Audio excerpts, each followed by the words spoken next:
RAB, BGB, TGFI, NSI এগুলো দেশের জন্য অত্যন্ত গুরুত্বপূর্ণ কাজ করেছে অতীতে। খারাপ কাজের সাথে অসংখ্য ভালো কাজ করেছে। আজকে যে দেশের স্থিতিশীলতা, দেশটাকে যে এত বছর স্থিতিশীল রাখা হয়েছে, এটার কারণ হচ্ছে এই সশস্ত্র বাহিনীর বহু সেনা সদস্য, সিভিলিয়ান সবাই মিলে এই অর্গানাইজেশনগুলোকে, অসামরিক সামরিক সবাই মিলে এই অর্গানাইজেশনগুলোকে এফেক্টিভ রেখেছে। সেই জন্য আজকে সুন্দর, এতদিন ধরে আমরা একটা সুন্দর পরিবেশ পেয়েছি। এর মধ্যে যারা কাজ করেছে, যদি অপরাধ করে থাকে সেটা শাস্তি হবে, অবশ্যই শাস্তি হতে হবে, না হলে এই জিনিস আবার ঘটবে। আমরা সেটাকে বন্ধ করতে চাই চিরতরে, কিন্তু তার আগে মনে রাখতে হবে আমরা এমনভাবে কাজটা করব এই সমস্ত অর্গানাইজেশনগুলো যেন আন্ডারমাইন না হয়। আজকে পুলিশ সদস্য কাজ করছে না, একটা বিশাল বড় কারণ হচ্ছে অনেকের বিরুদ্ধে মামলা, অনেকে জেলে। RAB, BGB, DGFI, NSI panicked.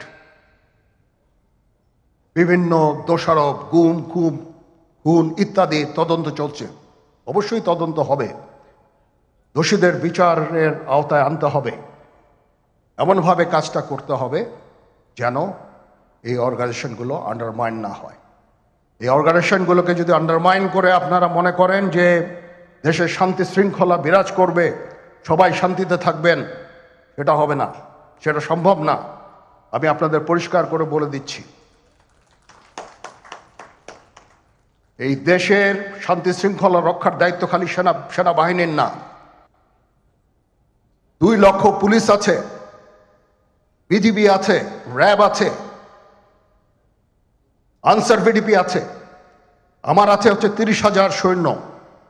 এদেরকে আমি এই যে একটা বিরাট ভয়েড, আমি এই 30,000 সৈন্য দিয়ে আমি কিভাবে এটা পূরণ করব?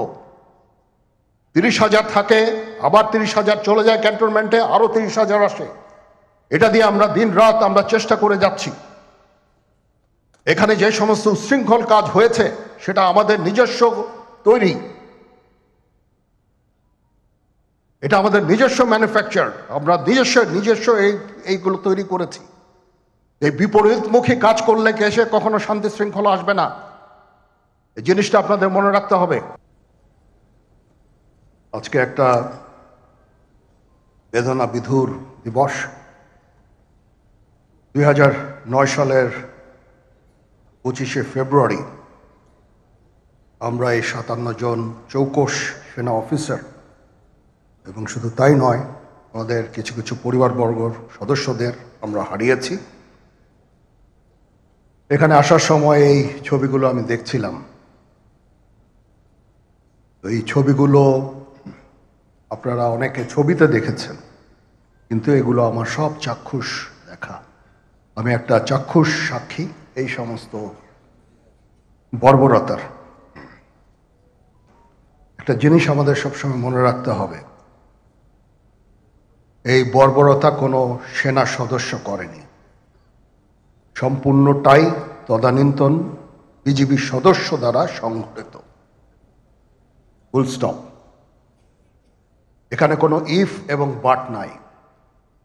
এখানে যদি ইফ এবং বাট আনেন, এই যে বিচারিক কার্যক্রম এতদিন ধরে হয়েছে, 16 বছর ধরে 17 বছর ধরে যারা জেলে আছে, যারা কনভিক্টেড, সেই বিচারিক প্রক্রিয়া ব্যাহত হবে। এই জিনিসটা আমাদের খুব পরিষ্কার করে মনে রাখা প্রয়োজন। এই বিচারিক প্রক্রিয়াকে নষ্ট করবেন না। যে সমস্ত সদস্য শাস্তি পেয়েছে তারা শাস্তি পাওয়ার যোগ্য। এখানে কোনো রাজনৈতিক নেতৃবৃন্দ এর মধ্যে উপস্থিত ছিল কিনা, ইনভলভ ছিল কিনা, বাইরের কোনো শক্তি এর মধ্যে ইনভলভ ছিল কিনা, সেটার জন্য কমিশন করা হয়েছে। কমিশনের চেয়ারম্যান এখানে আছেন, উনি এটা বের করবেন এবং আপনাদের জানাবেন।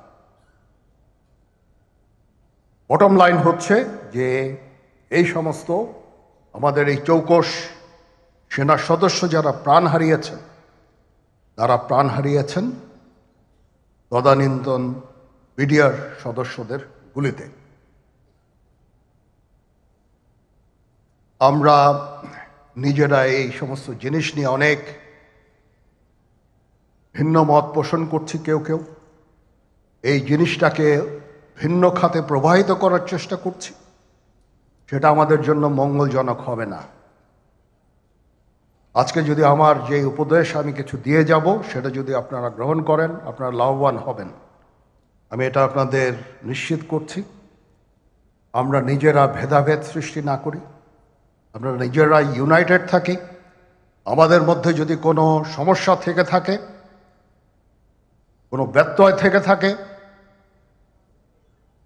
কোনো গ্রিভান্সেস থেকে থাকে, সেটা আমরা আলোচনার মাধ্যমে সমাধান করব।